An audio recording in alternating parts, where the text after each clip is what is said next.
भादों के महीने में चतुर्थी को हेरम संकष्टी, भादो चौथ या भादवा चौथ के नाम से जानते हैं। इस दिन भगवान श्री गणेश के 32 स्वरूपों में एक हेरम्ब गणपति स्वरूप की पूजा की जाती है। तो आइए इसकी कथा सुनते हैं। एक नल नाम के राजा थे जिनकी बेहद सुंदर रानी थी जिनका नाम दमयंती था। कथा के अनुसार किसी श्राप के कारण राजा नल के ऊपर अचानक से दुखों का पहाड़ टूटा। डाकुओं ने उनके महल से सब कुछ ले लिया और अंत में महल को जला दिया। दुर्भाग्य से राजा नल भी जुआ खेलकर सब कुछ हार चुके थे।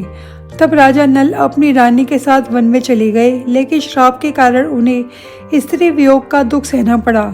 अब दोनों एक दूसरे के वियोग में वन में अकेले देशाटन कर रहे थे।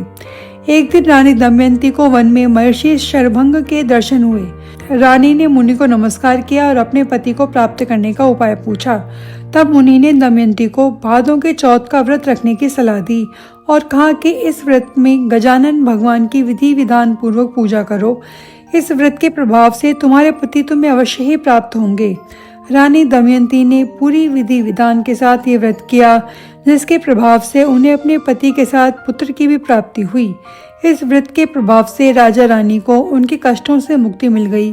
कहते हैं सभी से इस व्रत को विघ्न का नाश करने वाला सर्वोत्तम व्रत माना गया है।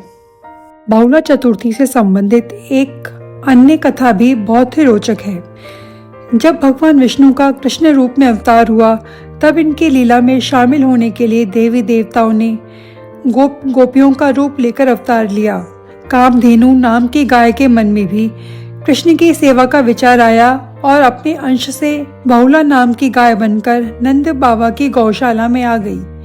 भगवान श्री कृष्ण का बहुला गाय से बड़ा स्नेह था। एक बार श्री कृष्ण के मन में बहुला की परीक्षा लेने का विचार आया। जब बहुला वन में चल रही थी, तभी भगवान सिंह के रूप में प्रकट हो गए और मौत बनकर उसके सामने खड़े हो गए। बहुला भयभीत हो गई, लेकिन हिम्मत करके सिंह से बोली, हे वनराज, मेरा बछड़ा भूखा है। बछड़े को दूध पिलाकर मैं आपका आहार बनने वापस आ जाऊंगी। सिंह ने कहा कि सामने आए आहार को कैसे जाने दूं? तुम वापस नहीं आई तो मैं भूखा रह जाऊंगा।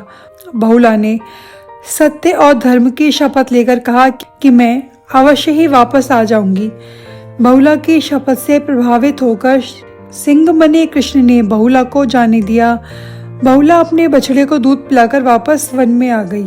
बहुला की सत्य निष्ठा देखकर श्री कृष्ण अत्यंत प्रसन्न हुए और वास्तविक रूप में आकर कहा कि हे बहुला, तुम परीक्षा में सफल हुई। अब से भाद्रपद मास के चतुर्थी के दिन गौ माता के रूप में तुम्हारी पूजा होगी और तुम्हारी पूजा करने वालों को धन और संतान का सुख मिलेगा। तो विघ्ननाशक भगवान गणपति भी आप सभी के विघ्नों का नाश करें और आपकी सभी की मनोकामनाएं पूर्ण करें। जय गणपति महाराज।